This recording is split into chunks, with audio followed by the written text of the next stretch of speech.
ne manquait plus que la déroute de l'UMP. Voilà le paysage politique français depuis 48 heures. Charles de la Verpillière, bonsoir, merci d'être avec nous. Vous êtes député UMP de l'Ain, membre de la commission de la défense nationale et des forces armées, et vous êtes, et c'est très important de le dire, un soutien de François Fillon. Est-ce que François Fillon a eu sa revanche aujourd'hui ? Je crois qu'il ne faut absolument pas présenter ce qui s'est passé aujourd'hui comme la victoire d'un camp sur l'autre.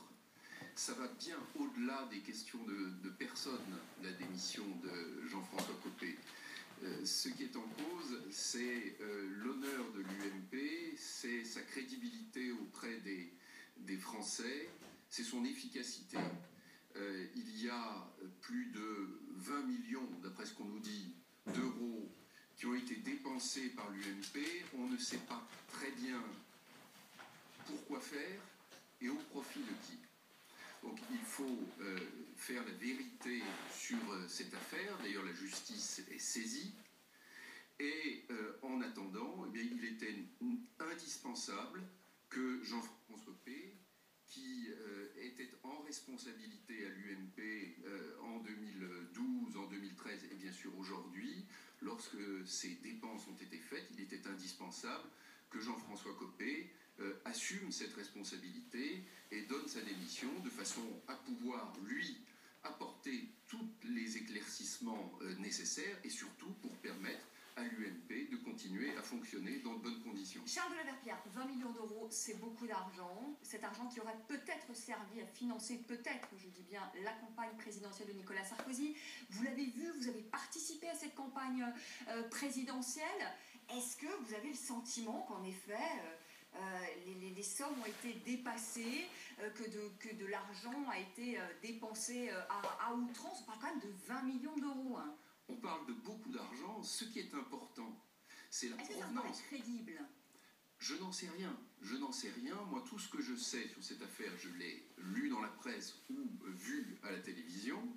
Ce qu'il faut bien retenir, c'est que cet argent qui a été dépensé par l'UMP, il provient de financements publics et il provient aussi de dons, et souvent de dons de personnes très modestes. Donc nous devons, parce que c'est de l'argent public et parce qu'aussi il y a eu des dons en 2012, en 2013, l'année dernière aussi, nous devons aux Français, nous devons la vérité. Il faut que la vérité soit faite, la transparence, c'est ce qui nous permettra d'être encore une fois crédibles et efficaces. Charles de la Verpillière, est-ce que c'est possible, si 20 millions d'euros ont servi, si ces 20 millions d'euros ont servi à financer la campagne de Nicolas Sarkozy, que Nicolas Sarkozy n'ait pas été au courant? Est-ce que c'est possible? Vous connaissez quand même les fonctionnements des partis politiques, est-ce que c'est possible?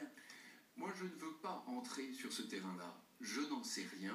Je ne me suis jamais mêlé des finances de l'UMP parce que je n'avais pas à le faire. Maintenant, la justice est saisie. Tout le monde va pouvoir s'expliquer. Tout le monde doit s'expliquer. Ça va prendre du temps, mais je suis sûr que la vérité sera faite. Ça en fait quand même des affaires, pardonnez-moi, de financement présumé illégal de la campagne de Nicolas Sarkozy. On a parlé de l'affaire Kadhafi et de l'affaire Bettencourt, il a été blanchi, mais ça commence à en faire quand même ces soupçons de financement illégal. Écoutez, vous êtes d'accord que ça commence à faire beaucoup quand même? Ça fait peut-être beaucoup. Je vous fais remarquer que la justice est saisie et pour l'instant, il n'y a eu aucune décision de prise, rien n'est prouvé. Donc laissons la justice faire son travail et surtout laissons l'UMP faire son travail. Son travail de grand parti d'opposition, de droite républicaine et du centre. La France a besoin de l'UMP. Vous ne pouvez pas imaginer une seconde qu'en 2017, les Français n'aient le choix qu'entre François Hollande et le Parti socialiste d'un côté, et puis Madame Le Pen et le Front National de l'autre. Non, il faut une alternative crédible, et cette alternative, elle ne peut venir que de l'UMP.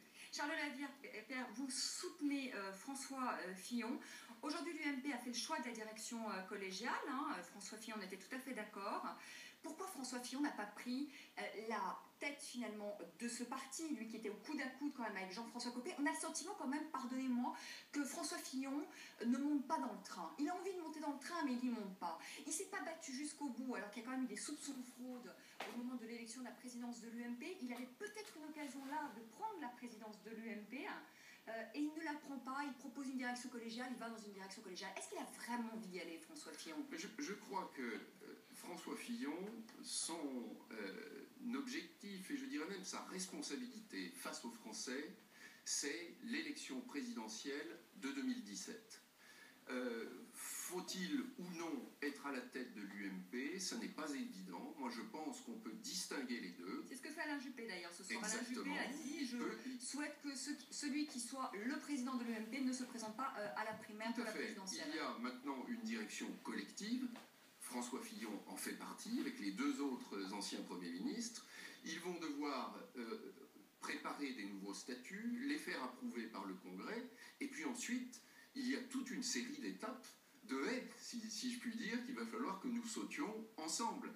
Préparer un nouveau projet, préparer les primaires présidentielles, et c'est là où François Fillon, à mon avis, aura un rôle à jouer.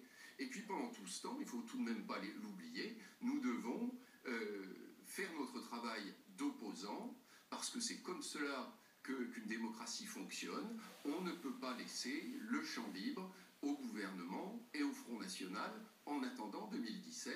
Nous faisons notre travail. Nous l'avons fait cet après-midi dans la séance de questions au gouvernement à l'Assemblée nationale.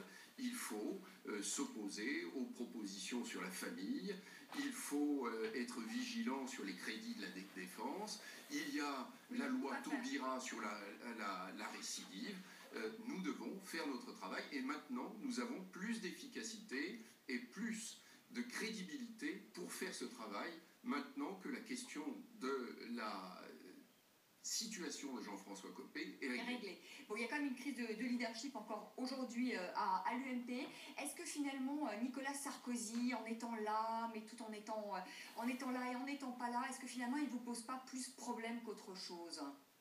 Il faut dire la vérité, il est là, il n'est pas là, il revient, il fait une tribune, ensuite il disparaît, il reste quand même dans le jeu politique, son ombre plane au-dessus de l'UMP. Est-ce que c'est pas un boulet pour vous? C'est évident, Nicolas Sarkozy est un homme politique, passionné de politique, c'est un homme d'État, il est dans le jeu politique français. Est-ce que c'est un boulet pour l'UMP? Non, ça peut être un atout, le moment venu.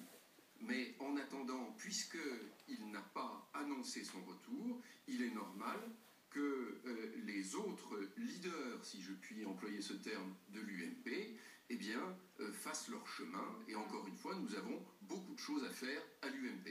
Dernière question, le PS en totale déroute, l'UMP englué dans les affaires. Vous comprenez qu'il y ait un électeur français sur 4 qui vote aujourd'hui Front National? Vous le comprenez? Je le comprends. Je comprends qu'il y a un grand désarroi et même, je vais jusque-là, un certain dégoût de la politique. Donc c'est à nous, à l'UMP, le Parti Socialiste y fera ce qu'il pourra, à mon avis il ne peut pas grand-chose, surtout avec François Hollande à la présidence de la République, mais c'est à nous, maintenant, à l'UMP, de faire en sorte que les Français se réintéressent à la politique et qu'ils aient confiance en nous.